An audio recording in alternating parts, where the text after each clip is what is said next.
연중제 3주간 월요일에 보내드리는 오늘의 강론.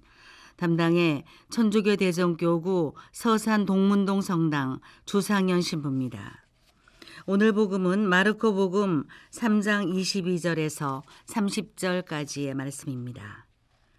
그때 예루살렘에서 내려온 율법학자들이 예수는 베엘제불이 들렸다 고도하고 예수는 마귀 우두머리의 힘을 빌려 마귀들을 쫓아낸다고도 하였다.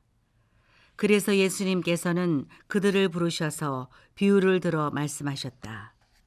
어떻게 사탄이 사탄을 쫓아낼 수 있느냐? 한 나라가 갈라서면 그 나라는 버텨내지 못한다. 한 집안이 갈라서면 그 집안은 버텨내지 못할 것이다. 사탄도 자신을 거슬러 일어나 갈라서면 버텨내지 못하고 끝장이 난다. 먼저 힘센 자를 묶어놓지 않고서는 아무도 그 힘센 자의 집에 들어가 재물을 털 수 없다. 묶어놓은 뒤에야 그 집을 털 수 있다. 내가 진실로 너희에게 말한다. 사람들이 짓는 모든 죄와 그들이 신성을 모독하는 어떠한 말도 용서받을 것이다. 그러나 성령을 모독하는 자는 영원히 용서를 받지 못하고 영원한 죄에 매이게 된다. 이 말씀을 하신 것은 사람들이 예수는 더러운 영이 들렸다고 말하였기 때문이다. 오스서 성령님, 대전 가톨릭 평화방송 애청자 여러분 안녕하십니까? 조선의 건국한 태조 이성계는 모학대사와 이야기를 나누다 농을 던집니다. 내 눈에는 대사가 돼지로 보이는구려. 그러자 모학대사는 답합니다. 제게는 임금님이 부처로 보입니다. 자신의 돼지라 욕하였음에도 성을 내지 않는 모학대사를 태조 이성계가 이상하게 여기자 모학대사는 답합니다. 돼지 눈에는 모든 것이 돼지로 보이고 부처 눈에는 모든 것이 부처로 보이지요.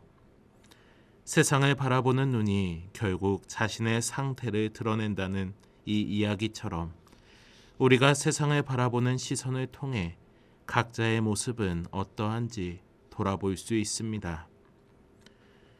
오늘 복음에서 율법학자들은 예수님을 베엘제불이 들렸다고 또 마귀 우두머리의 힘을 빌려 마귀를 쫓아낸다고 모함합니다. 이들은 예수님께서 보여주신 기적을 있는 그대로 하느님의 사랑으로서 받아들이지 못합니다. 율법학자나 바리사이와 같은 이스라엘 민족의 지도자들은 율법의 준수만이 하느님의 은총을 받을 수 있는 유일한 조건이라고 믿고 가르쳤습니다. 그러한 그들의 눈에 예수님은 자신들의 상식을 벗어난 존재였습니다. 율법에 따라 의롭게 되었을 때, 또 규정에 따라 성전의 제물을 바칠 때 비로소 하느님의 은총을 받을 수 있다고 가르쳐 왔는데, 예수님께서는 그러한 전제 조건 없이 사람들 사이에 기적을 일으키시니 말입니다. 그렇다면 이스라엘 종교 지도자들과 예수님의 결정적인 차이는 무엇으로부터 비롯된 것일까요? 이스라엘은 자신들이 하느님 말씀에 충실하지 못하여 하느님과의 약속을 상실했다고 생각했습니다. 그렇기에 율법을 충실히 지킴으로써 그 약속을 회복할 수 있다고 믿었고, 그렇기에 어떻게 하면 율법을 더 철저히 지킬 수 있을지를 연구하였습니다. 율법의 정신을 연구한 것이 아니라 율법을 철저히 지키기 위한 실천만을 강조한 것입니다. 그래서 하느님과의 계약 때에 주어진 10개의 계명은 600개가 넘는 율법 조항이 되어 이스라엘을 옥죄었습니다. 그런데 이렇게 철저히 율법을 지키는 속마음을 살펴보면 가장 중요한 정신이 빠져 있습니다. 바로 겸손입니다. 율법을 철저히 지키는 마음에는 인간이 자기 힘으로 하느님과 동등해질 수 있다는 교만함이 깔려 있기 때문입니다.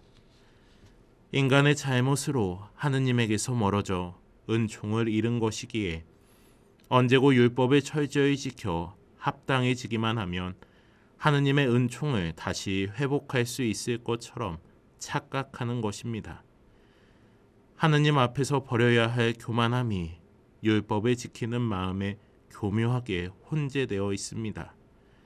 사람을 교묘하게 유혹하는 악마의 속삭임이며 그렇게 율법을 지켜 은총에 합당한 존재가 된다고 생각하는 것 자체가 이미 악마의 소나기에서 놀아나고 있는 것입니다.